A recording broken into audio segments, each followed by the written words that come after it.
Isang padre de pamilya ang naputulan ng paa matapos na masalpok ng isang SUV ang kanilang sinasakyang motorsiklo sa barangay San Felipe, Naga City, alas 7:47 ng gabi nitong Martes. Kinilalang biktima na si Edwin Araneta, 46 anyos, residente ng barangay Pacul, parehong lungsod, habang kinilala naman ang driver ng SUV na si Romeo Ung, 52 anyos, residente ng Alfonso Homes, parehong barangay. Batay sa investigasyon ng PNP, ihahatid na sana ng biktima ang kanyang anak sa pinagtatrabahuan nitong call center company nang masalpok ng nag-overtake na sospek sa isang sasakyan sa kabilang linya ng daan. Sa lakas ng impact, kapwa-sugatan ng mag-ama kung saan naputulan ng paa ang padre de pamilya. Lumalabas naman sa investigasyon na nakainom ng alak ang sospek.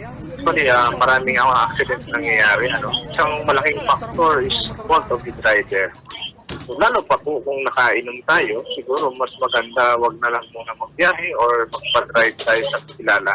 Yan na po ang pinakamagandang solusyon at ito yung mga uncontrollable crimes na tinatawag. Kahit may mga pulis, may mangyari pa din. Ito yung mga bagay na hindi mapipigilan kasi unpredictable po.